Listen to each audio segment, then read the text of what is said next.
ABŞ-da vətəndaşlıq almağın lotereya kimi xüsusi bir yolu var. Yəni birbaşa prezidentə müraciət edə bilirsiniz. Necə ki ABŞ-da green card var, yəni müraciət edirsiniz, sizə green card çıxa bilər. Burada da prezidentə müraciət var ki, siz müraciət edirsiniz və ondan sonra vətəndaşlıq ala bilərsiniz. Bu sistem necə işləyir?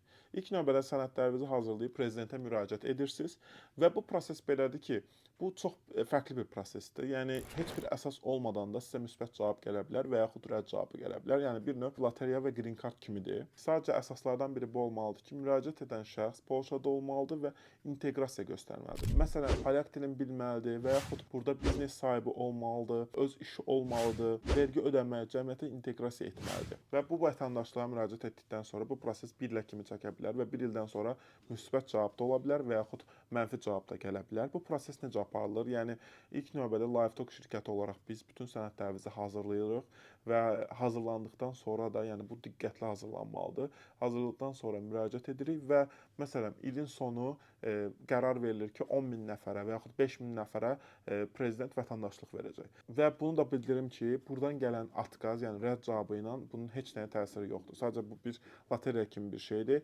Müraciət etsəz, siz vətəndaşlıq ala bilərsiniz, bir şansınız var. LiveTalk şirkətinə yazmağı və bu videonu paylaşmağı unutmayın ki, əgər bundan xəbəri olmayanlar varsa, bu video vasitəsilə xəbəri olsun.